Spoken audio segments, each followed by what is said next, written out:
Hello, ladies and gentlemen. Welcome back to Inside Movies Galore. I'm your host, David Stragian. Here in the room, we have the Inside Movies Galore crew back again after our 100th episode. Hello, ladies and gentlemen. Hey, kid. Hi. Hey. Hello. How is everyone doing today? Not bad. Had a pretty lazy day.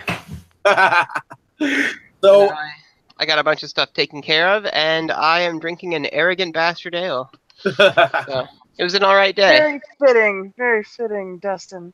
So new to the room is a filmmaker that I've known for quite some time. Welcome, Michael Byers. Hello. Hi. So why don't you tell us a little bit about yourself first, and then why don't you tell us when you first saw the film for the evening? Well, you already kind of buried the lead by saying I'm a filmmaker. I guess I use the term loosely because I haven't made anything in a while, and I've kind of turned my attention towards film culture.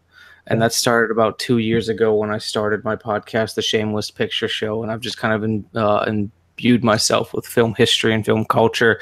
Still working on some film stuff on the side, but I have really kind of taken a backdoor interest in it, and just pretty much I'm just trying to find ways to support myself through film, whether that be making it, talking about it, whatever. And apparently it's working because people keep asking me to do shit and talking about it. That all started because of the Twisted Dreams Film Festival, and they wanted me to moderate a panel, and then another film festival has reached out and asked me to do the same, and it's just kind of, snowballed from there. So what was the other question? I'm going to start out by saying exactly what the film is. Tonight we're going to talk about Dario Argento's 1975 yellow film, Deep Red. Also known as Profondo Russo? Profondo Rosso. Murders. Fine. You do it better. She's got she put an accent on it. It worked nicely. I've never heard it said out loud before. Give me a break. Well, that's why I said it out loud for you. Profondo Rosso. Yeah. So, Mike, why don't you tell me what you think the film is about? And, when you first, was this a first time for you to see? It was a film that's been on my radar for some time, but I've kind of got a weird rule about myself where I need to find things kinetically. Every so often, I will decide to, watch something. But for me, it's like I like the chase behind it. So, sometimes streaming things off Amazon is too easy. I like when it comes to me in a very natural way. But it's like I said, it's been a film that's on my radar for a while. I'm pretty well versed with a lot of Argento films, but this hadn't been one of them.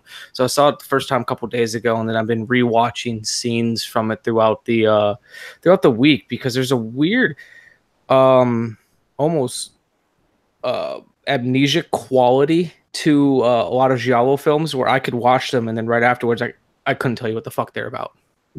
Yep, exactly how I feel about a lot of them. And they kind of reward repeat viewings in a way.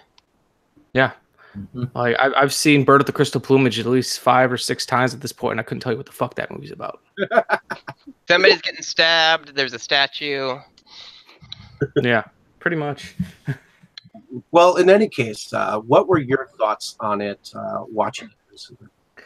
I liked it a lot. I mentioned Bird of the Crystal Plumage because it reminds me a lot of it, where it's kind of almost got a Rube Goldberg-esque narrative where you have a lead character in this film. I believe his name is Marcus, where nothing is directly involved with him. He just kind of stumbles his way into a murder mystery because he happened to live in the same building with a fucking psychic who happened to call out a killer. It's like he had no real ties to the store. He just kind of like, oops, now I'm involved in a killer in a mystery. And I always found that really funny, just how he started so many film, him being Dario Argento, it started so many things off this way. Like somebody sees a murder and they become obsessed with solving it and do a better job than the cops. Pretty much, yeah. I don't think the cops weren't even doing anything in this one. They're drinking coffee. All I could notice, Shoot that guy. all I could notice is that there was a moment where one of the cops was like fighting with a soda machine, and that's basically it. I love that. It's always empty because this building is full of thieves. It's like, what's happening? This is the police station. I love when they were first introduced, and the one cop's sharing coffee for all of them, and there's that one cop in the background who's tapping the dude. He's like, "Give me some," and he keeps shaking his head no. I was more fascinated by the background in this film, in a lot of times because it's so fucking weird. They put a lot of work into the background.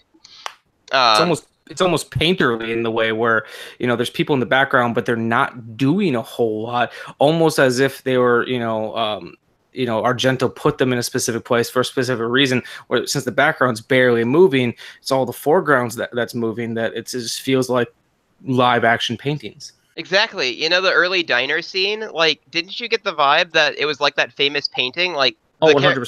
The people in the diner didn't even move. Like, for a long time, I thought they were mannequins.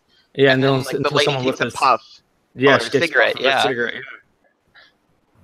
Like, it's all deliberate. I feel like we've been bogarting this conversation.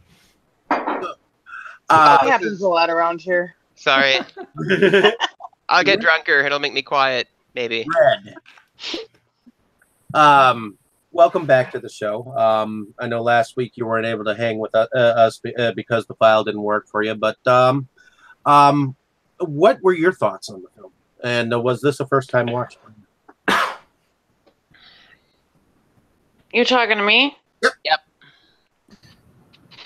Yeah, this was a first time watch, and I thought it was all right. Like you said, it was hard to remember after watching it, like exactly what happened. I thought it was for 1975. It was a pretty good movie. Okay.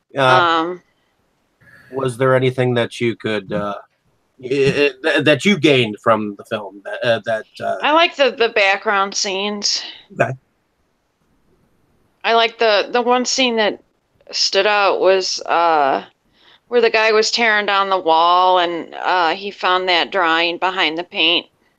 Okay. And then, as he left, like, the paint fell off and there was more to it that he didn't recognize, and then he ended up leaving.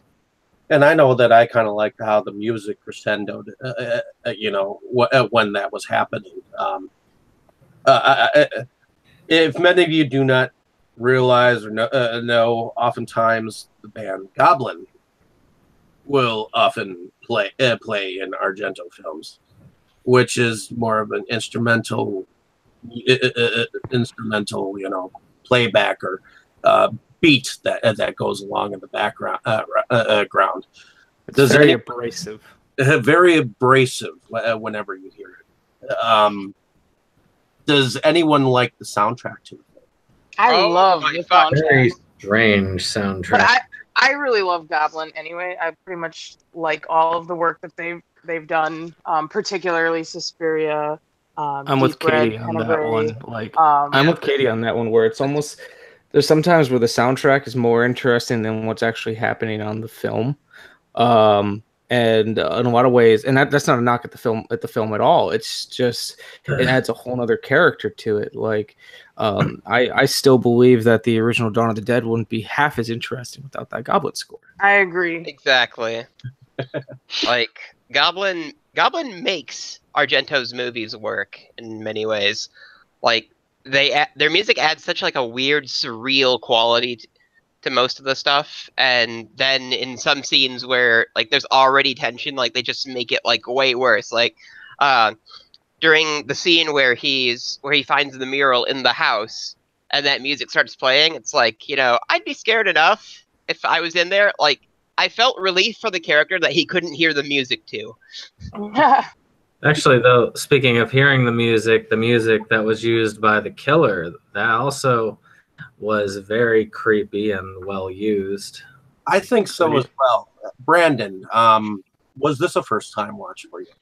Yes, actually, I'm one of the few people who has never seen Suspiria. Matter of fact, this is my third time watching something by this director. If you count the 2 episodes of Masters of horror, Jennifer and Pelts, I believe, the ones he directed. Pelts was Pelts fucking was weird. I enjoyed both of those. I enjoyed most of Masters of Horror. So this was a new thing for me. I've seen films like this, of course, in the past, but I was very much entertained by it. I was able to get some time on Monday to watch it for once, to actually sit down in my media room and watch it instead of my usual, which is watching a film while I'm working. But since my co-host was sick on my filming day, I was able to wrap up filming in just like 20 minutes instead of like 2 hours. And I ended up having time to watch that whole film. So I was actually quite impressed by it. A very well done, very intelligent film. Okay. And Katie, was this a first time watch for you? Absolutely not. I've seen this movie a lot of times. It's one of my favorites by Argento, probably tied with Suspiria, in my opinion, for being maybe one of his best films. It's hard to choose. And like I said earlier, I enjoy the Goblin soundtrack that goes with this movie quite a bit. And like most of Argento's films, the imagery, the visuals, the artsy sets, all of that stuff I love about it. The lighting, just everything about the visuals in this film really appealed to me, on top of the fact that I think the storyline for this one, the plot was really interesting. Like, I know when we talked about Suspiria, we talked about sort of the plot being kind of weak, and that maybe the visuals and the music sort of made up for it. And I think if we were to say that about this film, that might not be true. Like, I think the plot kind of holds up maybe even a little bit better. It's hard for me to compare it to Suspiria, though, and say it's better, because I really do like Suspiria so much. If I may interject real quick, I feel like this is one of Argento's most coherent films. I would agree. For sure. I would have to say so too. From all the films that I've seen, so this was also one of the films that I myself had not actually sat down and watched, even though I owned it for several years now. But I would have to say that it would definitely be one of his more coherent films, because oftentimes many of his films are like seeing it through a dream. I would also say that Tenebrae is another pretty coherent storyline as well. Tenebrae is probably my favorite of his. That and Bird with Crystal Plumage. I think I do like Tenebrae more, or at the very least, I like the primary theme more. Did I say it right this time, Tenebrae? Tenebrae, yes. About fucking time. But, and how do we say the Italian title, Dustin? Of this film? Fuck you. Profondo Rosso. Profondo Rosso. There you go. I like the first pronunciation. I don't even remember. What did you even say? Nothing. Nothing. It's also the name of, don't they have like a store in Italy of the same name? I have never been to Italy. I'm not sure. It's the Profondo Rosso? Fuck. I don't know, but I used to work at Big Wheel Rossi. Kind of similar. That was an auto parts store. Yeah, well, speaking of Rossi, there was a German animation called Herr Sucht das Glut, which means Mr. Rossi finds happiness, which was done by an Italian a guy that I remember. I remember well when I was a child. Don't know why, because I saw the U.S. version at one point in time. Yeah, there were a ton of animated shorts with the same Mr. Rossi.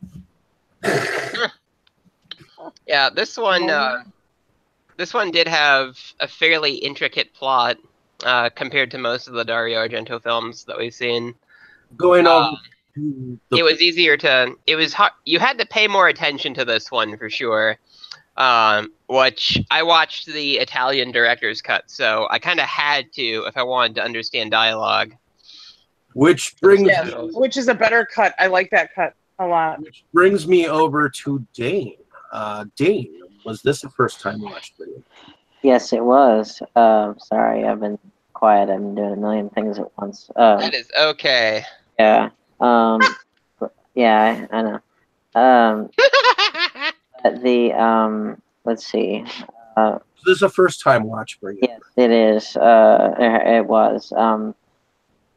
I need to see more Giallo films because I know it combines mystery with the supernatural and obviously a lot of style over substance, and that's always kind of what I get out of movies like that. Is just the style is what carries it, as well as like music and visuals and that kind of stuff, which is all great. It's just like with whatever reason, I always do feel like I'm kind of missing something as far as there's an inevitable cultural divide, and there's the fact that in Italy at that time that the actors would just speak their native language and then they would be dubbed into whatever language they needed to be dubbed into, and so you get those, like, is this dubbed or isn't it? I get that kind of awkward vibe because like the lead actor was English and he was speaking English, and then the other in the version I watched the dubbed one.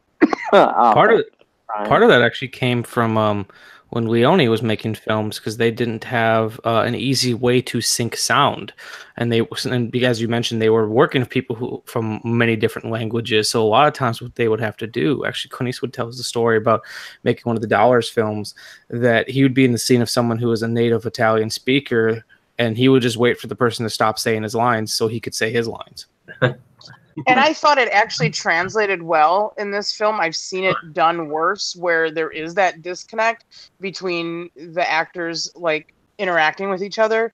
And I thought, particularly with Dario Nicolodi's character and the Marcus character, I thought their interactions were really quite.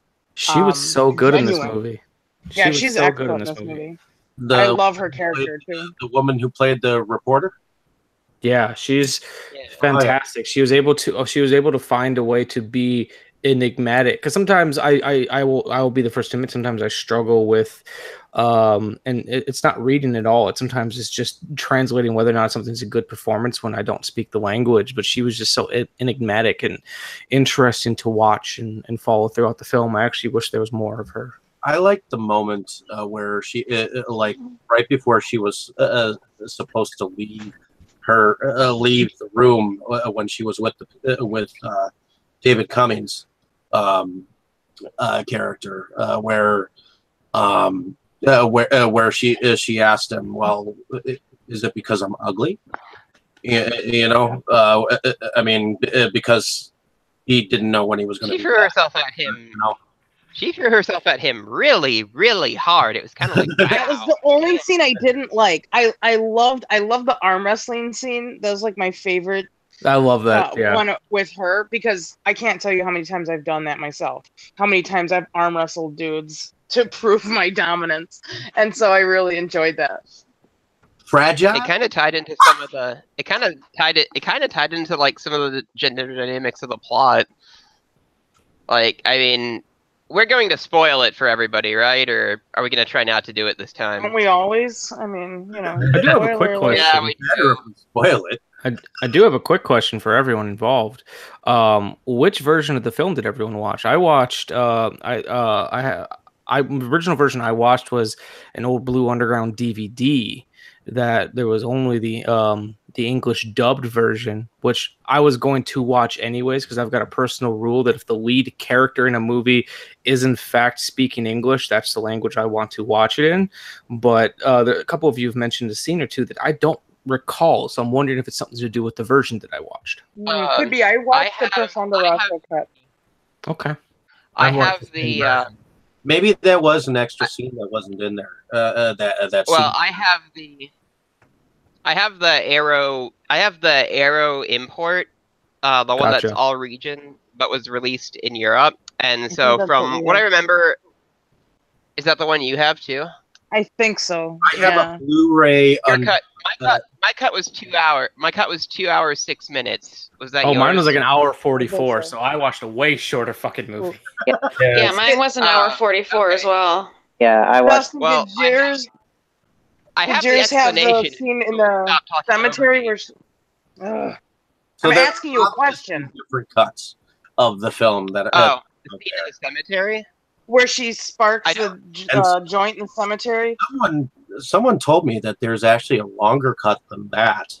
I saw her spark up some brown thing. Was that it? Yeah. Yes. Yeah. That. Okay, that yeah, we have was that. the Thunder Russell cut Well, that I watched too. Then. Two of The reason for that, as it was explained in the director cut, was that the scenes that would have been in the director cut that weren't used in the English cut were never dubbed. And so when I tried to watch the whole thing with the English dubbing, it would suddenly just like switch to Italian for a few sentences, and it was like, forget this. So that's why I switched to the Italian. That's a language fair of- reasoning. Like if my only choice is to watch a complete version,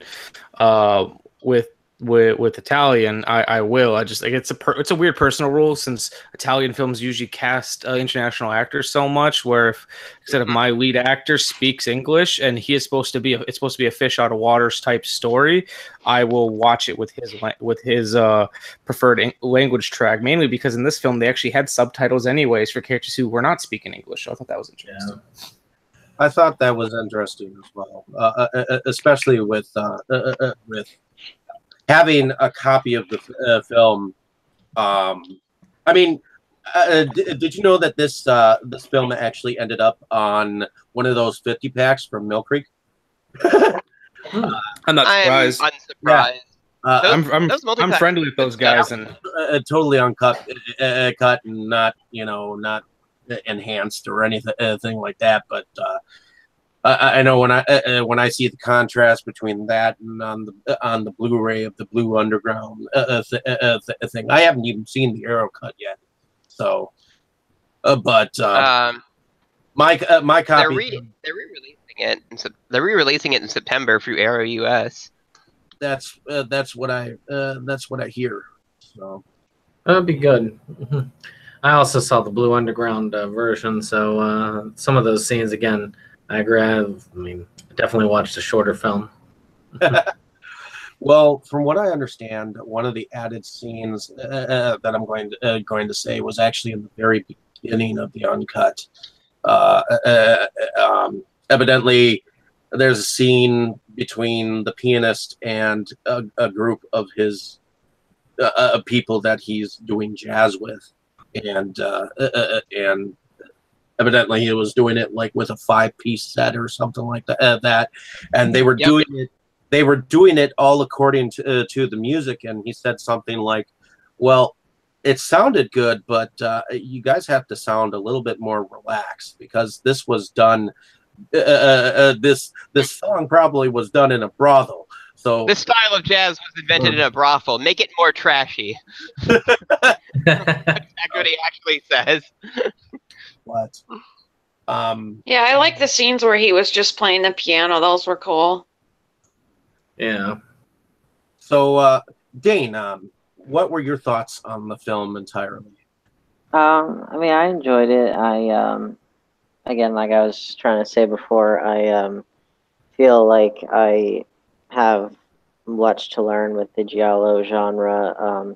With Suspiria and with this film, I got somewhat of the same impression as far as style over substance. And there's just kind of a certain, with that style, like there's a lot about it that I like, and then other parts that sort of, I don't know what it is, but they almost come off as like kind of like a 50s psychodrama. But it's not. It's like that mixed with the slasher film, like that giallo film, sort of like some of what Hitchcock was doing with some of his films, as far as not like some of the main classics, but stuff like Notorious and Spellbound, and even a little bit of Vertigo, where it's like psychodrama mixed with a little bit of melodrama, and then throw in a whodunit, throw in slasher stuff, and you got and supernatural stuff, and you've got a giallo film. But it's like me saying that is just showing how much I need to learn, and then also the fact that I need to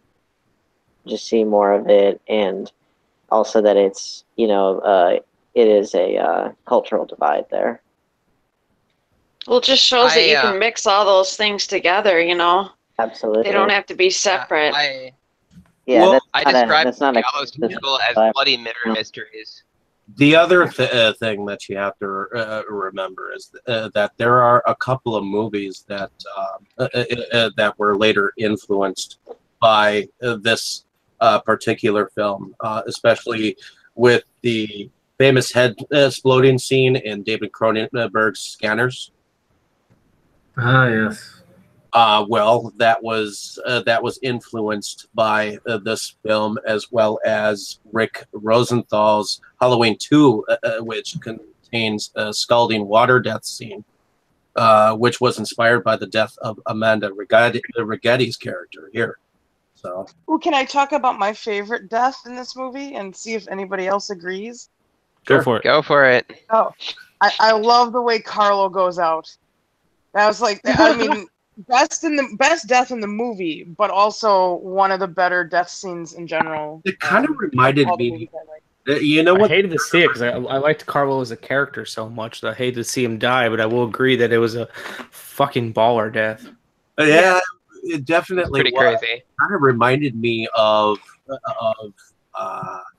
what was it? Achilles. Achilles and Achilles' heel. The story surrounding it in the Iliad, I believe, or Iliad, or was it the Odyssey? Iliad, yeah, Iliad. When Hector actually had to have Achilles throw a spear through his heel, and then he was dragged around by a cart. It kind of reminded me of that for a moment. But anyone else? Also, it reminds me of the kid on the bike who gets his head run over in the Toxic Avenger. Yeah, I thought of that too. Yeah, I think mine would probably just actually be the first kill, like with the cleaver, because it's just suddenly, I don't know. I like seeing things chopped. I'm weird. Mine was Amanda's death for some reason. And maybe it was in the uncut version that death scene was a little bit longer. It was fairly long. I mean, having him push her head under for that long, and have her come back up, and that just seeing one that long for me, it was cool. For some reason, I enjoyed that one because I like the bathroom. Like I'm always looking at the background in the movie. Yeah, like the buildings are cool. The house, that creepy old house is cool. That bathroom was really awesome. My favorite. I'm convinced all Italians live in crazy mansions. Well, my favorite death in the film actually is boring as it was actually the death that the murder scene that bookended the film, and not necessarily because of how crazy or weird it was, but just because I after I watched the film for the first time, I just felt it was masterfully done. Because when you first get that opening scene with the Christmas tree and the bloody knife, and you see the feet walk into frame, it was already misleading me to believe that it was that there was a little girl involved with this death, because the shoes and the socks, and part of that's Italian culture. But then in the end, when we saw how it all transpired and who's all involved, I actually just thought the entire thing was pretty masterfully done. I agree with that. I would have to agree with that as well. Yeah, that was pretty cool. Of course, especially the payoff too, when they find the room and you realize like what happened. At least seeing all those sketches. At least I love that about that movie. That the hidden room. I just want to say I have a reoccurring dream about finding hidden rooms, like I'll dream about my parents' house or the house I grew up in, and about finding a hidden room that's like hasn't been touched. It looks like it was decorated in the 70s and hasn't been touched since. And so that is one of my favorite scenes in this movie as well, because it connects to that recurring dream that I have. So maybe I'm destined to find a hidden Italian decorated room somewhere. Looking forward Hopefully to with a that. wall of window, a With a wall of corpse. mirrors. Yes. That's why I like Rose Red and the Winchester Mansion, not the new movie that came out, but Oh well, I went to the Winchester Mystery House when I was a kid. It was one of my favorite trips I've ever taken in my life. well, I'd love to go there. It would just be Where is it? cool. It's in San Jose, California, and it's a magical place because there's a lot of And what's it called? Just the. secret mystery house. Winchester House. Yeah, Mystery. mystery house, and it's a magical place because it's got rooms that lead to stairs that lead to nowhere. It's got doors that lead to the outside, so if you were to open them, you could theoretically fall out of the house. You know, it's got all these secret places. It's got part of the part of the house that got burned down, or not burned down. It was in an earthquake in the either 10s or 20s, something like that. Have yet to repair it, because they wanted to preserve it as it was. But at least the one I was there, that was back in like 2002, something like that. It was said that Mrs. Winchester kept on building room after room in the house. So that's why it's kind of always been a mystery. Yeah, they think that she was going insane by needing to appease the spirits of the house. It sounds like an H.H. Holmes kind of thing. Well, he specifically, Yeah. I mean, hers was to try and appease ghosts, and it was more about trickery rather than explicitly murder, which was H.H. Right. His did. He was trying to appease victims. He was You know, trying they to. have a tour for that. That you can like go on a tour and they tell you the history of him. Oh, Yeah. H.H. Holmes? Yeah. Yeah. I kind of wish there was. I wish I had a floor plan for that castle. Like, because I just want to know what the layout was. Well, unfortunately, I've H.H. seen a Holmes. very crude, very small drawing. He kept firing all the people who were building the place, so I don't think there were any direct plans. But if there's any kind of a documentary, I would, if you ever wanted to check out a really cool documentary, and I know some of us probably know it is the documentary by John Borowski on H.H. Holmes. That one was pretty good. So. Actually, I have Devil in the White City. I just need to read it. I did have a favorite death in the film, running back to it, though I think mine was a little bit different. That scene where it kind of hurt whenever he would bash the guy's teeth on the fireplace, but I thought that the mechanical doll against him was both amusing and disturbing at the same time. And that scene to me was the most amusing of the death scenes. I think they just wanted something cool for the poster. I thought it was cool how the camera followed the knife up as it went down. Yeah. The camera angles in this film were noticeable to me. Like a lot of those high up shots. Yeah. And I think there was a lot done with camera angles. Like obviously I don't make films, so I don't know like if that's something that's really taught or focused on, but I noticed it as a film watcher. Oh, the one thing that really great. I loved all the reds. I loved like the limited space. I loved obviously how it worked with the music. There were enough long shots to where, and they probably did that on purpose, so that way thing wouldn't be quite as noticeable. You know, as far as when characters they have them long, or like they do cutaways to other characters who are reacting, so that way you don't see lips moving as much. sorry.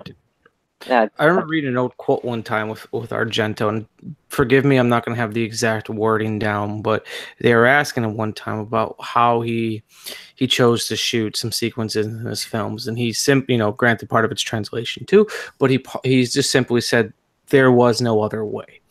And the way I think about that is that he wasn't one to sit down there and think stylistically like what can we do to really fuck with people's heads. He shot from the hip a lot of these times because he would drastically change even in one movie how he's shooting something. Where one of my favorite sequences is when Carlo and Marcus are talking in front of the fountain, and as they move farther apart, the camera's moving back and back to show more space, and he never cuts that camera. But then other times he'll do really crazy crash MTV editing to prove his point across. And what I'm feeling is he's shooting and editing through emotion, not necessarily through logistics, because a lot of times in filmmaking, your style should serve the story. And in a lot of Argento's cases, the style and the story are so divergent, but they come together in a really interesting way.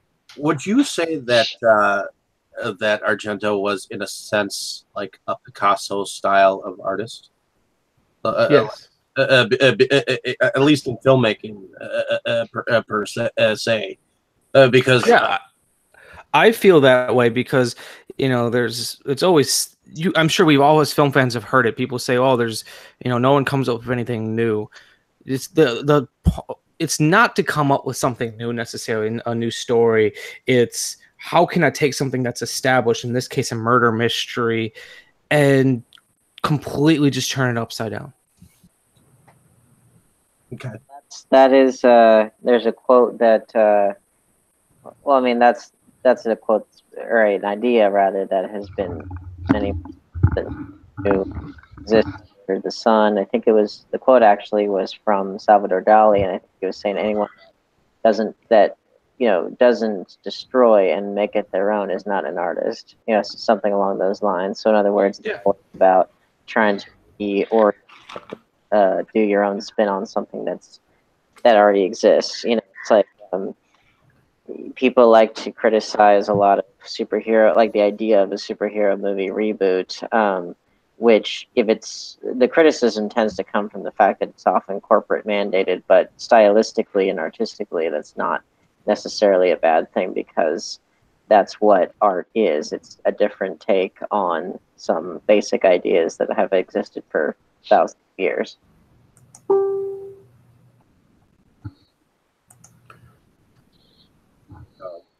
It's weirdly quiet. I don't like it. Somebody talk. Dustin, why don't you tell me, was this your first time watching the film, or was it a rewatch? I've actually seen this several times, kind of as a function of how difficult giallos are to understand.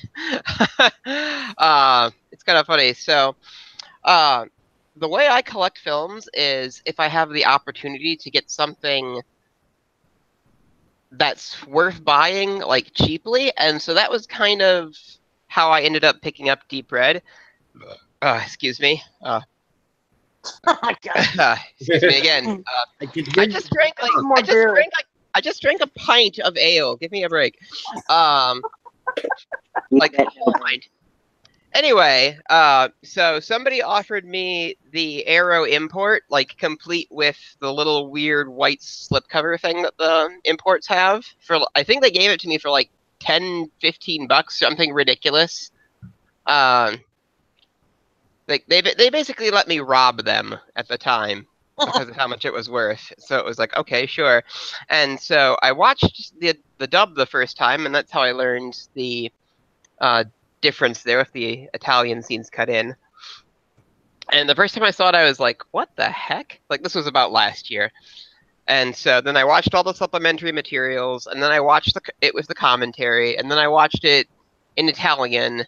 And by the time I finally got it, like, I had seen it, I think, 5 times in a row, and it was kind of like, enough. And then revisiting it here again, like, a year later, I remembered all that stuff, and so I was like, oh, okay, I can see that happening in the background now. It's like, oh, I can see, like, the big, like, early thing that they do, which, I mean, well, what the hell? We're just gonna do spoilers. Like, they show you the killer's face, like, right away in the discovery scene, and it's so brilliant. It's in like a hall of.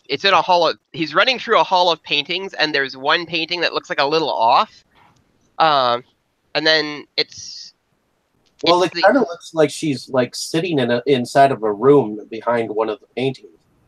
So it's kind of, yes, you see it as you go past as he goes past very quickly, and then Yeah, it's like later that he figures it out by a mirror.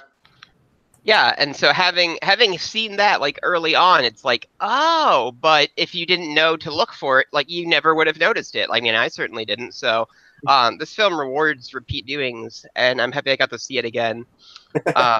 I kind of want to upgrade to the Arrow US version that was released recently in like one of those big boxes that they had for Birds of the Crystal Plumage, Hills Have Eyes. Like some of the better titles have been getting like multi-disc like box releases.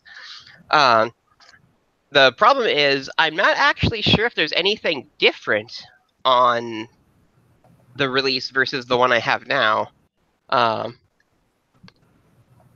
if there's more content, I'd be happy to learn more about it, because a lot of people laud this as Argento's best movie, and I can understand their argument.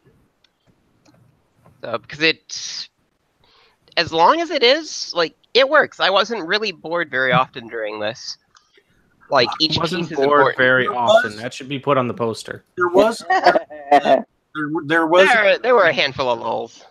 One thing I will say is because I was watching this the U.S. version with my fiance, she was falling asleep during a little bit, and she said that it kind of dragged a little bit for her. But, exactly, it does. I have to say with Giallo films is that the pacing is kind of slow. It varies. Am I the only one who did not think this dragged at all? I thought it was actually really tight and concise. Well, comparatively speaking, I mean, I think it was tighter than Suspiria, which, although I did think Suspiria was all a better film because it kind of. In my defense, I did see a much longer cut too. That's also fair, but not the Suspiria episode, because apparently you guys already talked about that. I think I'm also going to argue that Suspiria is even tighter. There's less story to keep you going. But I'll stop talking now. Well, that is something. Oh no, that's fine. Well, that's kind of feeds into what I was going to say, is that I felt like Suspiria was overall a better film, just because neither of these I felt were all that deep in terms of their story, like the actual plots.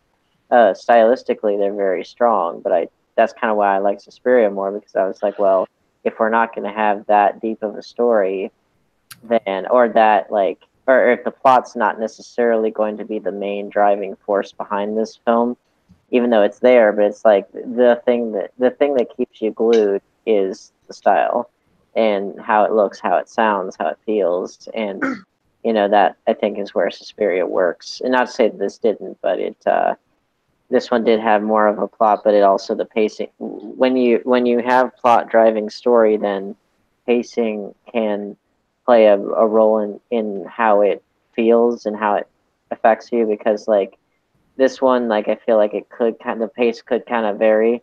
Like some moments went by really fast, and other ones kind of were a little bit slow. In a way that was just like, I don't know. It's that, like, and again, this is a very American, like, contemporary comparison, so it's not really fair. A great example of like what modern audiences come to expect from most films nowadays is something like The Dark Knight, which moves really fast. Mm-hmm. A little too fast, perhaps, in some areas. But I mean, like, that's sort of the way a lot of American audiences are pre-programmed to experience things. And so, and I'm not necessarily that way because I've seen all kinds of films, but it's just like you have that plus the fact that people are clearly being dubbed into English, some of them, not all of them, plus a different genre that you're not used to, different culture, different acting style. It's like you notice certain things more when there's those kind of differences. If that were an American film or an English-speaking film that had a slower pace, but it wasn't that culturally different or that different in terms of the acting style. Well, you definitely have something there, because I've about the differences with American audiences versus foreign audiences. Whereas there's a lot of filmmakers that would change the edits, that change their cuts for international audiences because they didn't have to spoon feed things to them. Yeah. That's a good point. I do think that generally speaking, non-American audiences tend to be a little bit smarter in terms of how they absorb information. And I think the actual plot here was not really the issue for me. Like, again, I say issue like it's a bad thing. It's not. But the point of difference for me, it wasn't really the plot itself or how complicated it was or wasn't.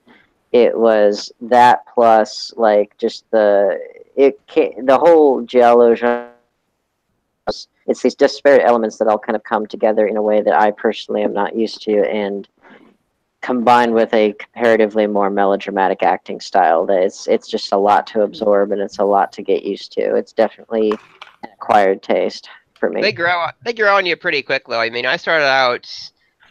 There was a period last year where, again, through opportunity to pick up different releases, I ended up seeing like 8 giallo movies in a row, and I gained a good appreciation for them pretty quick. Like, but I won't deny that early on it was like, wow, these are weird. What's happening? Yeah, it's not even that. I think that's why I like them, because they're so weird. I wouldn't even say weird. I would just say different. But again, I'm making that sound like it's a much bigger deal than it is. It's just. I think weird is appropriate. Well, I don't really An appreciation for a slight cone of madness in a film. Yeah, I don't really use that word weird for movies because I tend to like those, and that's not really it for me. It's mostly just especially when you're viewing non-American cinema, it's important to try and understand the context and try to understand how this is affecting the intended audience, so that way, because it's very easy for anybody to say, oh, they're not speaking English, this is weird, I don't like this, and that's not what I'm all about. I like to understand, like, especially like it's important for like when we did what was the Tokyo Zombie, I think it was. It's important there to understand a lot of the rules of Japanese comedy and kind of what they find funny, their sense of timing, and just some of their and that comes from watching a lot of anime and things like that. So that's why I always am a little hesitant with certain things I know I don't understand or haven't been exposed to enough to make any too strong of judgments, because otherwise it just makes you sound ignorant. I understand. I was going to say, I understand the comment about boredom when it comes to certain things. To me, having a small amount is not necessarily a disservice to a film for me, because I know me. Because I know my mind is racing at 1,000,000 miles per second. So if a film has a slight down part, I'm having to fight the urge to look at my phone or look at 5 other things. I can only think of like maybe a handful of films where my mind was entirely enraptured by a film. Now, if I was to say that I was bored by it only a little bit, that shows that it is still a really darn good film, especially those that might be harder won. Like this one, I agree. There were some times where I had lulls, but I would say I was good for 75% of the film, which for me, that's an excellent thing. That shows good storytelling. It shows something that is just drawing you in. So, I mean, that is a lot of people these days, because our minds are conditioned to go at 1,000,000 miles per second and to do 10 things at once, because that's what the modern mind has to do to survive in this day and age. Well, and I think a lot of movie goers, and I think this somewhat touches on Dane's talking about how people are conditioned to watching films like The Dark Knight because it is so fast, or films like some of the action films that are out there, where they are meant to shoot at a fast pace. for the mind's eye. I mean, you're supposed to see miniature story through fast, fast images. Yeah, and it's not really fair for certain kinds of films. Um, One film that surprisingly was able to make that kind of action movie pace work in a way that didn't at all detract from the narrative. It actually worked perfectly. Was the Social Network? How that movie has a lot of dialogue, but it moves really fast, and this editing is seamless, and you never feel like you're missing something. Um, which is really nice because even with The Dark Knight, like the first time I saw it, I was trying to follow along with the plot because it does get like rather specific details just because certain important things, especially in the beginning, go by very quick, are said very quickly, and then they don't really revisit them. So you're trying to follow it along with it. That was the first time anyway, and I was also like 16 as opposed to 26, so my brain's developed a lot more since then. But when I first saw it, but So you said. you are right though, as far as European films, just stylistically, also they tend to They're radically different. they are a lot of the times in a wonderful way, but they're much more okay with meandering, with kind of taking their time and going off on tangents and things like that. Whereas Americans tend to want to just the facts, and it's the culture of the films to reflect the culture of the people, because what they say about American, like a lot of non-Americans will look at Americans and say, oh, they're very direct, they're very like no nonsense and just the facts and things like that, very assertive. And I would have assumed American audiences are more dim-witted and need everything like spelled out. no, I'm talking about like how Americans like Americans themselves, not audiences. I'm just saying, like, as far I'm speaking more in terms of conversation. Like how with Americans they tend to be more, assertive, as opposed to say the Japanese or other Asian cultures where, well, it's Japan especially, where they tend to be a lot more roundabout and things like that. So in other words, what defines your culture in whatever way it is helps to then reflect. It reflects in your art and in your output.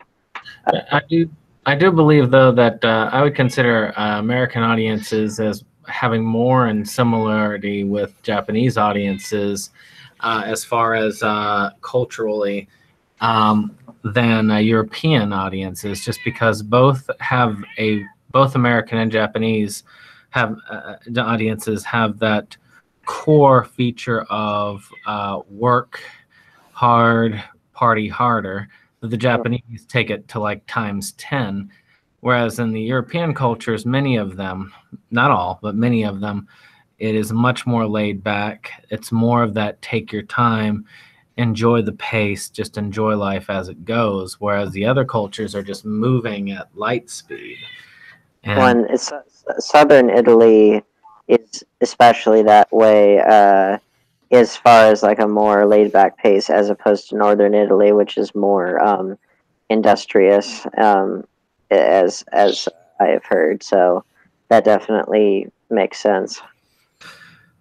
It's just actually, because when you see that sort of thing, it's really, I mean, I agree with you though. It is really neat when you watch a film from a different culture, because you are getting it from a different point of view. And I like looking at it.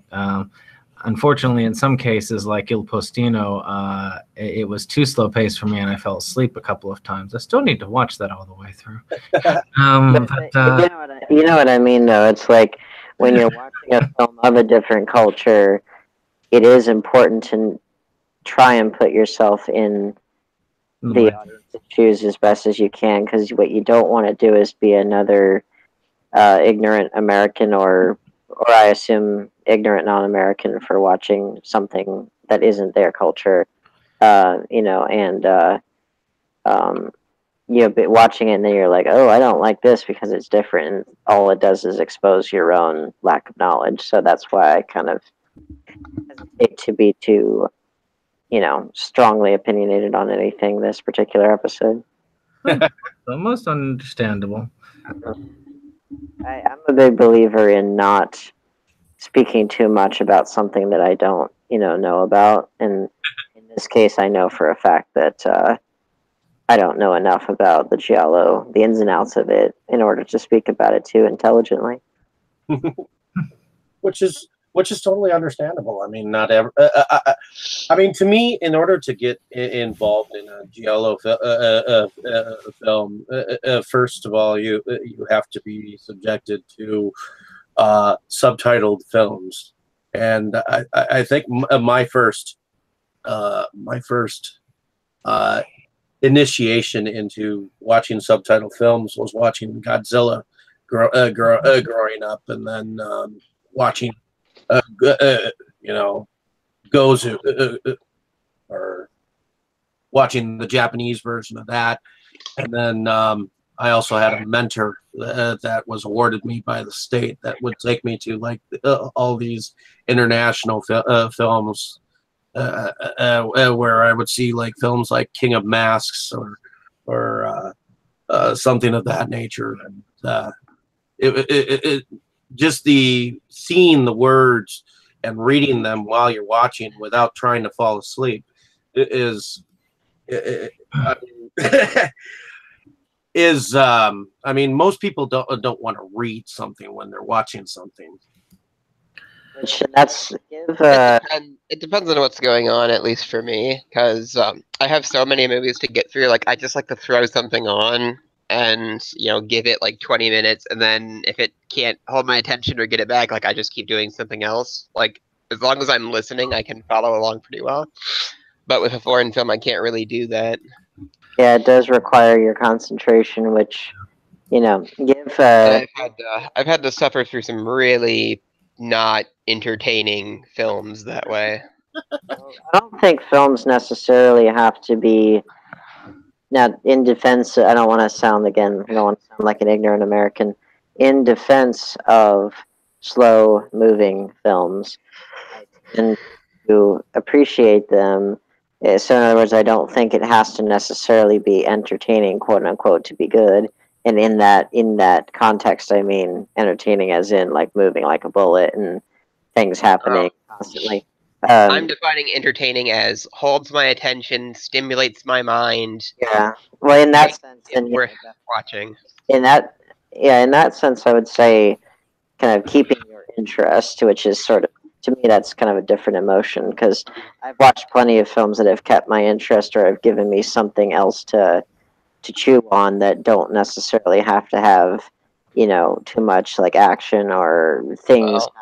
Well, here's an example that shouldn't make any sense. A good example is something like Sense and Sensibility, which is just a lot of any version, but the 1995 one in particular, which is all about interpersonal relationships, and there's no action to speak of whatsoever, and yet it holds your interest the whole time. Like, I'll watch something like M and pay 100% full attention to it, like, and love every second of it. And then I'll watch the original Godzilla, and I'll find my mind wandering a little bit, like here and there. Which is funny because I grew up on Godzilla. I did too.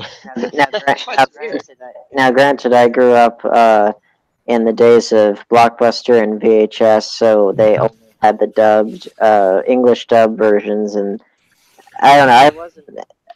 It wasn't as dubbing didn't bother me quite like it does now. But I grew up with those, and Godzilla versus Megalon in particular. I remember growing up. Speaking of dubbing, That's a good one. Has anyone ever seen any of the Gamera movies? Oh, Yes. yeah, Gamera is so cool.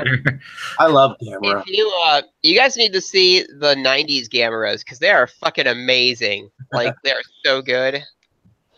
I have them in my collection. Oh, they're just great. And then there was one that came out in 2005. It was like Gamera Guardian of the Universe. Like, that one was really cool too. Like, I really like Gamera just as a concept, like how they kind of went a different direction with it, where it's not necessarily a malevolent creature, like Godzilla often ends up being. What I liked about the new, not the new American Godzilla, but kind of, but even, well, actually, yeah, the new American Godzilla, they actually managed to strike that perfect balance between fearsome force of nature and defender of the earth. Like they managed to strike a decent balance, and then Where with Godzilla isn't there to get you or like to help you. You're just there, like yeah, in his way. he's just kind of there, but like they were like let them fight, because they're like, well, we can't, it's better to let them just do their thing because they're strong enough to fight each other. And then like with Shin Godzilla, the new Japanese Godzilla, I personally did want there to be another monster that he fights, but there wasn't. But in that sense, you instead of that, you got multi-phase Godzilla. One that constantly evolves, so they kind of made up for it. I do still need to see that. Oh, it was great. I liked it more than the Gareth Edwards one, even though I did like that one quite a bit. I saw the Gareth Edward ones in theaters 3 times. Yeah, Like, I liked it quite a lot. But I did like Shin Godzilla quite a bit more. I can't believe he did Rogue One. Like, how could you do such a bad job on that when you like just totally crushed every other project? Like, I loved Rogue One. But oh, you would because you're insane sometimes. But anyway, Red. Was there a specific character from Deep Red that you particularly liked from the film? I liked the guy that was trying to go in the buildings and find who the killer was. Marcus? Can't think of his name. Yeah. I really, what's funny is I was glad you brought that up because in the scene where you first meet him, I thought he looked a bit like if you merged Paul McCartney with Barry Gibb, because he had Paul McCartney's like, face and hair, like his post Beatles hair, and then he had like the Barry Gibb kind of disco pants, and I just thought that was amazing.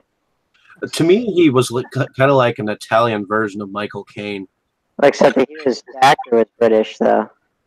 Wait, are you thinking of the main pianist, or are you thinking of the other? I was thinking of the main pianist. Yeah, because he was British. But there was that other actor who got his teeth bashed in, and he actually looked a bit more like Barry.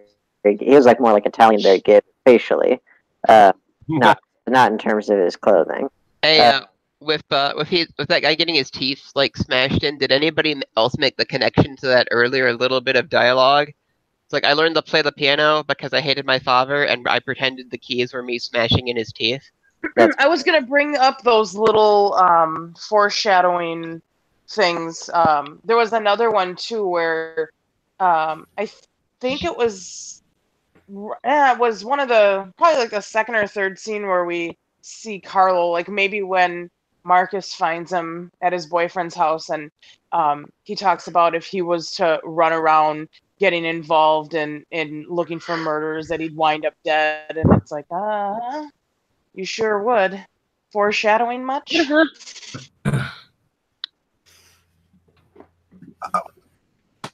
What? I kind of missed that one a little. Yeah. We can look for it when you watch it again. Was there a favorite character of yours, Katie? Yeah, I think I liked Dario Nicolodi's character. Jana, I think was her name. Okay. She was probably my favorite character. Yeah. Did she remind anybody of?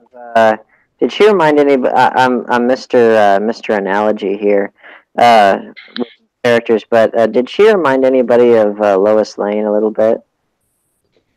Not really, other than she was a female reporter. No. Well, not really. Yeah.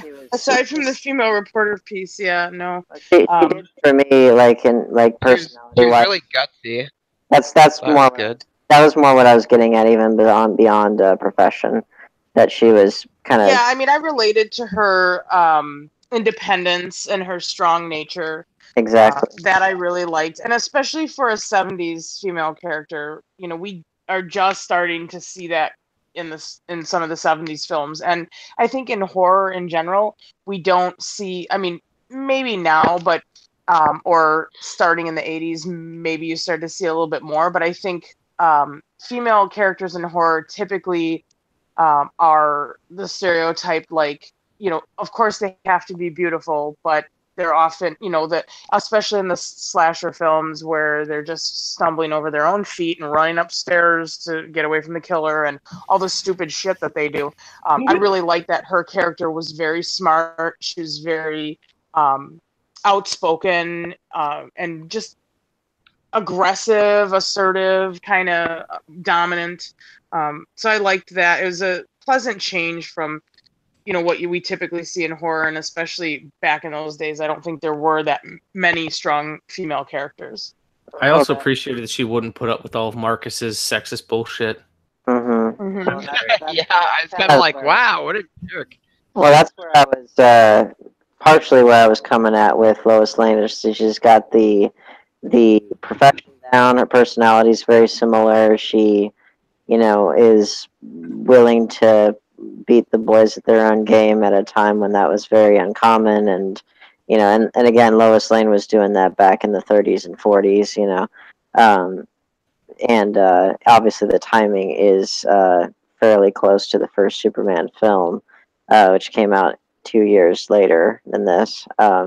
So that's more where my head was at with that. But yeah, I liked her quite a bit. And I liked that she, the arm wrestling thing I thought was kind of an interesting little diversion there. It was a good way to give them an activity to get to know each other. And I did find that it is funny also just thinking of parallelism with the what we would now call the, you know, sexist talk as far as you know, liberated woman and things like that. And I was thinking about how, like, there's that, and then there's like in the Disney movie The Rescuers, where you know, she was Miss Bianca was going to go on the mission, and the head of the Rescue Aid Society is like, again, this was 1977, I think, was when that movie came out, and he was like, I mean, it's not like the old days where it was a man's world, you know, and he was clearly old world, you know, old paradigm kind of person, so it's always amusing to see those kind of transitory, transitionary films and the characters that, you know, say what I'm sure was on a lot of people's minds, as there was a lot of, you know, a lot of changes going on in society and trying to adjust to them, and some of them obviously doing it a lot better than others. Whenever I think of a Galore film, I always think, whenever I've seen one, where a lot of it has to do with where the film is filmed in, the locations, like the specific houses that are used in, where the films are shot. I mean, like I think one of the reasons why I like the remake of the Haunting is because of the shots of the mansion that you see on the outside, as well as the shots of the inside. You know, where many of the wood, or the wood carved things that are on the inside, and the architecture. You know, the architecture of the time. The one with Catherine Zeta-Jones. Like in the building that we see him find that hidden room. You know, I think the architecture was very Baroque. I agree. I love that about it. Well, hey, when he fell, I was like, wow, he's so lucky that building is so ornate. well, David, Right? you know what they say, David? If it ain't Baroque, don't fix it. God damn it. Then doesn't it burn down, or was that another building? Oh, they set it on fire. The killer burned it down. Well, The killer knocked him out and tried to burn it down with him inside. Did they burn a set, or did they just burn? I do not know. the commentary did not say. I'm sure they did. I just don't fucking remember. Well, in any case, I didn't watch all the extras like this year. It was. I didn't get a chance to watch extras either, and I wanted to. That's the thing about a lot of the releases that these giallos get. They are loaded with stuff. Like, these people are so happy to talk about their work. The main issue with it is it's in Italian. It's usually all in Italian, all the interviews. So you can't just do the standard, treat it like a podcast thing. Like, you have to sit and pay attention. I think the worst experience I've had with that was the Arrow Evil Ed release, which its lone feature was a 3-hour documentary all in Swedish about making the movie. Or Norwegian, or whatever the fuck they speak. I've got that beat. Got that beat? The Vinegar Syndrome release of Blood Beat has a commentary with the director who doesn't speak English, so it's subtitled commentary. Well, that doesn't seem too bad. Like, I booted up. People are gonna get mad at me for this. I booted up Old Boy, like the real Old Boy, and I found myself unimpressed with it because I guessed the twist like right away. And then when I started to go through the extras, it's like 8 hours of interviews. It's like, oh, okay. And then they were all subtitled, and it's like, I didn't like this movie enough to sit through this, and I just like put it in the sell this movie pile. I did skip those. Do you want to buy the ridiculously expensive Tartan Extreme Blu-ray off me? So, oddly enough, I didn't like the one that most people like, which was Sympathy for Mr. Vengeance. I liked the other two amazingly well, and I didn't care for the first one. Did anyone else have anything else to add to Deep Red? Actually, we talked about how. Yep. Oh, go ahead. Now I will follow. I was gonna just reiterate like how amazing the music was and how it complemented everything, and there wasn't really a whole lot of red in the movie besides the blood. Did anyone notice that? Well, there's the curtains in that scene with the psychic in the beginning. That whole theater was red, and that looked beautiful. Let's talk to Katie about coloring. I know she loves the colors. Mm-hmm. Yeah, I think overall, I thought the use of the red was poignant, and I think almost more so than the color in this film was, like we sort of already talked about, the architecture of the buildings, the ornate, like even the scene with the fountain, just the visuals are really striking, and the way that it was shot really captured a lot of that. And even the homes where you're meeting the characters for the first time, it set a really visual scene, and I felt like the colors were vibrant, like in a different way than say Suspiria, where I think the color sort of played in like with the lighting and stuff, and some of the scenes in Suspiria really the lighting and the colors really popped in a different way. It wasn't downplayed, but I don't know, I felt like the use of the color red seemed to always kind of be happening during tense moments, I think. And then the one scene in the bathroom, like I loved the use of the steam. I can't recall any other movies where that was like a focal point for a death scene. I'm sure it's been done again or before that, but I really enjoyed that aspect. So I would say overall the visuals in general were exceptional in this film. Okay. I would agree with that. I thought what I liked about Suspiria in comparison to this is, well, this one looks a whole lot more realistic while still being stylish.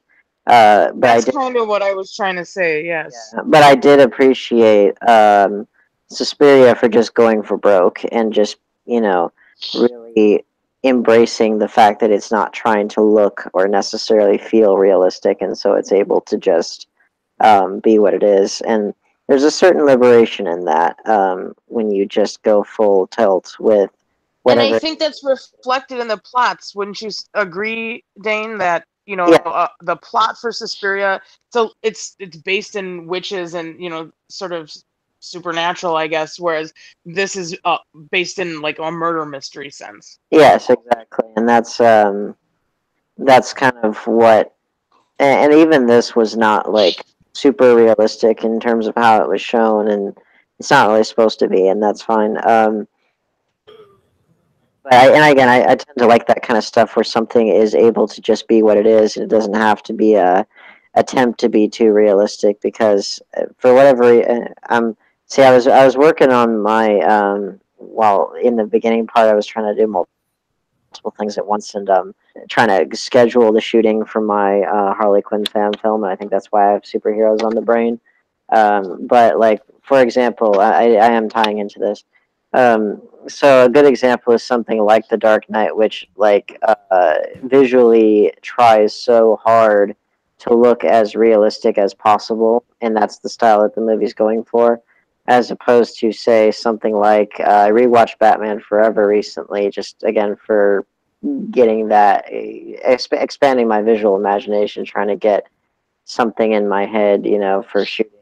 And there's a film that really embraces the fact that it's not real life, and it's got the neon, it's got all kinds of Dutch angles, it's got tons of lights, it's got a look all its own, and so I do appreciate films that are able to just go for broke and just do something really different. One thing that I wanted to touch on was I thought that it was very unique that that first apartment that the medium was in, that it was like directly above a bridge, wasn't And it? it was somehow still like a multi-room mansion inside this building. Like, it's like everyone in Italy just owns thousands of dollars worth of art. Like, that's the one thing that always confuses me about these movies. Well, keep in mind also that in Italy and France and England and these European countries, they have, I mean, we have history that dates to the, 1600s at the oldest, but they have history that dates back far, as far as, or rather, I should say, we have history here that dates back to the 1600s. That's They have Renaissance sculptures instead of rocks. I get it. Yeah, well, they have Renaissance sculptures. They have paintings. They have, well, and they do have rocks. They have Stonehenge. So it's like their history that surrounds them is quite a bit more omnipresent than it is here. Because even with obviously, the vast Native American population, like a lot of what would have been there is not there anymore. But the then you have, but in other words, like their artistic history is much more visibly there. Plus, tying into the paintings, did anyone notice that, like, when the first killing happened, all those creepy paintings that were on the wall? It's hard not to notice those creepy paintings. They're kind of a big part of the scene, Dane. Like, no, we missed them. That's what I thought. But there was like a lot of them, and I was like, "Oh, that looks cool." Who lives there? It's like the opening scene of The Dark Knight. Hey, did you know the guy with like face paint? What the fuck was that? It was your mom. And one thing I liked is when you knew the killer was thinking about killing is when you started seeing those images of those voodoo dolls. Mm. They were stuck in baby dolls with baby heads and whatnot. I think that was to. And you would hear that shit children's song too. Like a hit movie hadn't touched on that. Like, well, that song ultimately became like the killer's killing card. You know what I loved? I loved that the Marta, the killer, she knew she's got this dark past where she murdered someone. So what does she do? She goes to a psychic essentially, who could, call her out on her bullshit. I feel like if I had a big dark secret, I would stay away from those people. Assuming that she was actually legit. Yeah.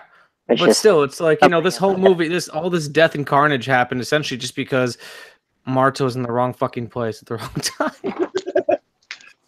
Yeah. Way to go see a psychic that actually is real. And once she was called out on the bullshit, then it's like she had to, she was like, Well, now I have to kill somebody's figuring out my bullshit. Now I've got to kill every witness that is involved with my story all the way you. back. Especially this fucking pianist. Yeah, fuck that guy. He saw me. Knock off Paul McCartney. Especially since he's Best thing for him, bonding really. with my son. But Oh, by the way, the drunk guy and his lover. I thought Carlo. when I saw the guy for the first time when he opens the apartment door, I was like, "Is that a man or a woman?" And then when he started talking, I was like, like he kind of reminds me of Prince. I said the same thing. a white version of Yeah, Prince. I kind of. I was like, look at me. I'm making all these like superhero analogies and tangents, and now I'm comparing everybody to music stars. It's like something's really going on with me tonight. Thinking that was one of the best looking transgender individuals that I've seen over there. I don't think he was trans. I don't actually. Yeah, He was just gay. yeah, not a transgender person. Oh, you know what? Well, he was wearing some women's clothing, so that's why. You're thinking.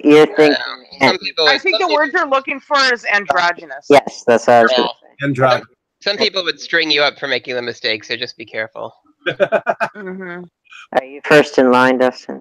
Yep. No.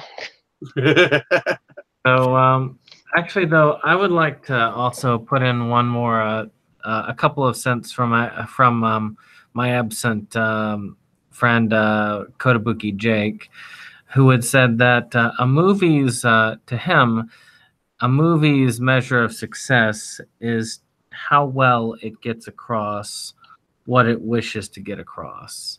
Yeah. That even if the movie's point is for the audience to be bored to tears, which I'm not sure that there is such a thing, but there might be, where the director said, I really wanted to bore the audience. There's If that was the case. If the he, Cure for Insomnia, that one kind of did that. but though, if that is the case, if that is what they want to get across, and that is what the majority is feeling, then that is truly a success. And I believe that in this case, the director got across what they are getting across. So, I mean, I just thought I always thought that was a good point that he had made, and wanted to make sure that I brought that to the table since he's not here to say it himself. That's a good point. My brother always says that about art in general is that I always try to understand that as well as the context in which the art comes out and the artist's intention, and try to evaluate all that and like how it was received and all that stuff.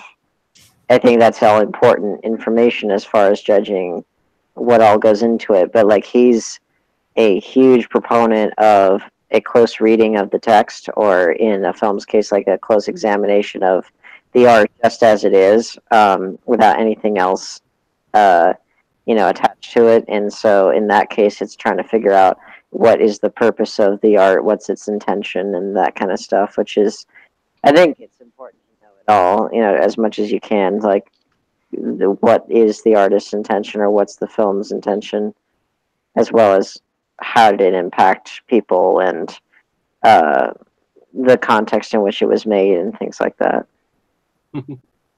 Indeed. Did anyone else have anything else to add? I think I'm good. Yeah, I think I'm done for a change, which is weird because normally I can't stop. Awesome. Well, I will just wrap this up here with at the end here, Mike. We just kind of tell a little bit of what we do and where we're from, and it gives us an opportunity to market ourselves. So, Okay. so I'm going to go with you, Brandon, first. Why don't you tell us a little bit about what you do and where you're from? Yes. I run a channel on YouTube called Septum Sin versus the World. We are a YouTube channel that is all about the physical media. We do reviews of physical media. We do collection videos of physical media, and we talk about new releases of physical media. So we're all about that stuff, and we do occasional partnerships with other channels. We have done partnerships with this channel here. Matter of fact, one of the reviews that was done on frogs was also listed in one of our episodes as well, where we had a huge endeavor where we actually scripted an episode. Oh my gosh. And worked with things, which is still, I would say, though it is probably the longest, it is one that combines both episodes we usually do in the week, and was a tribute to the Rebel Gaming Club for giving us our wonderful new opening theme. But otherwise, if you haven't, if you like physical media, want to know what's coming out, what's it about, check out our channel. Awesome. Mike, why don't you tell us a little bit about yourself and what you do?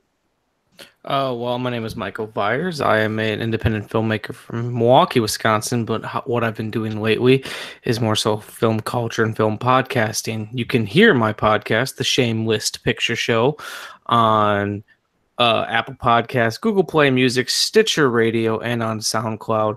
And then if you know anyone in the Maryland region, my co-host, Nick Richards, he is the manager of a Maryland public access station. So our show also, we have a video version of the show that plays on Maryland public access and on YouTube as well.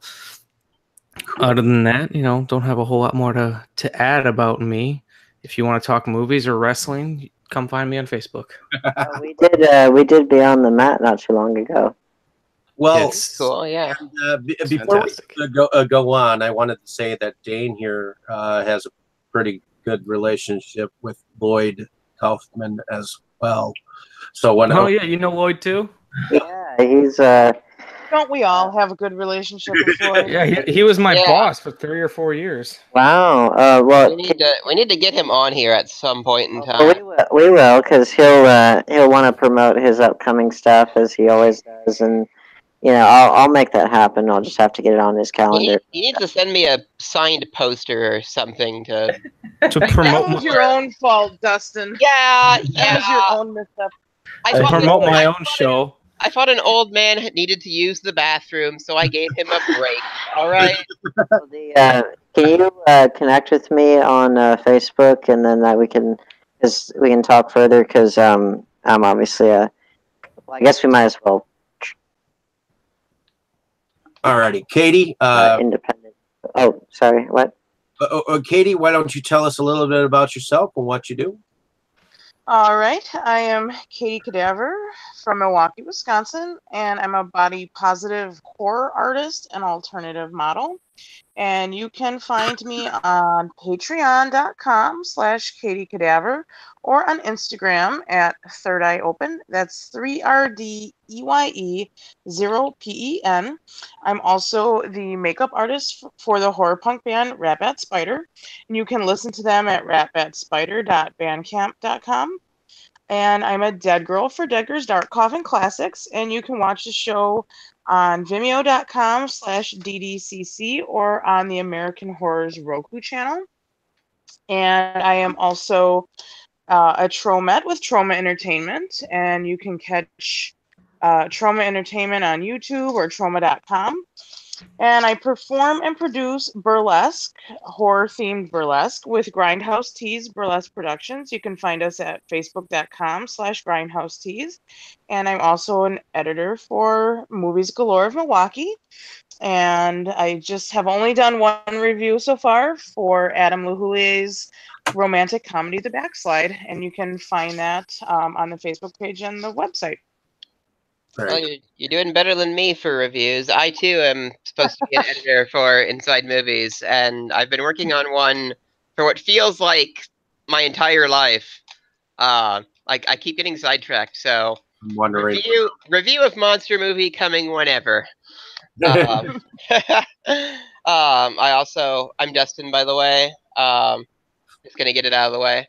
I live here in Milwaukee and collect anything related to horror. I have an Instagram where I'm going to be showing off the collection in greater detail once I get it figured out how to take better photos.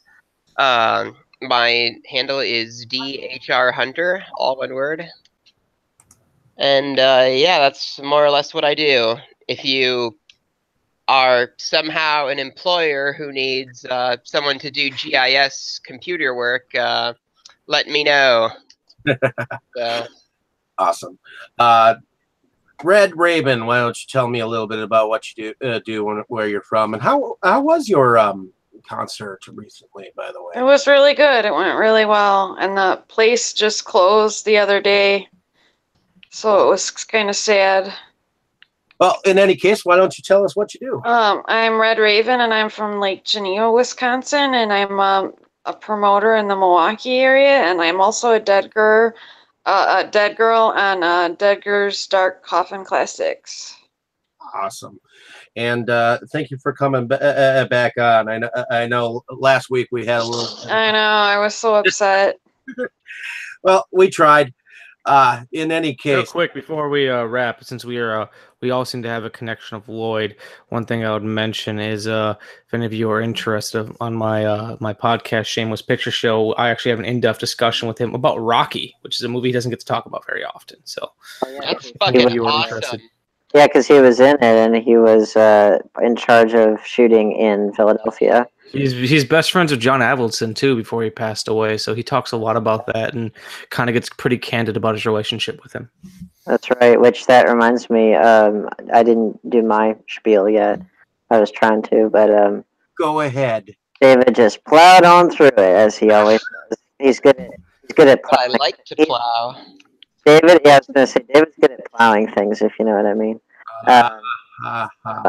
Yeah, so I am Dane Kyle, independent filmmaker out of Charlotte, North Carolina, and you can find my stuff on YouTube, and you can Facebook message me and connect with me in that way. I was doing a million things at once in the beginning because I've been working hard on scheduling my own Harley Quinn fan film, which is heavily inspired by Natural Born Killers, and trying to get the shooting schedule locked down for this summer, and I guess that'd be my first feature film, really.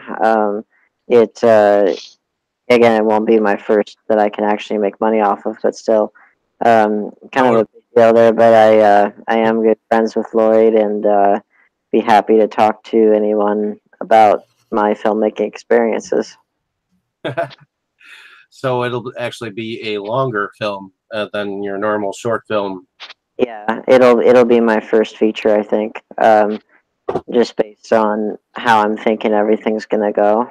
And it's gonna be several days of shooting. It'll all be on the weekends, of course, but it'll be quite a lot of doing. But I think it will be my first feature, and it'll it'll just be a way to help get me noticed with a popular IP and everything, that I can't make money off of it, but still, it's just a good way to get out there. Very cool. And my name is David Strege. I run Inside Movies Galore, as well as write for the blog Movies Galore of Milwaukee. And I'm a somewhat small-time producer. And so one of the things that I know I've been talking about forever is Wrestle Massacre, which is coming out in August, which I am one of the executive producers behind. So you still have to send me a copy of that, David, once it's done.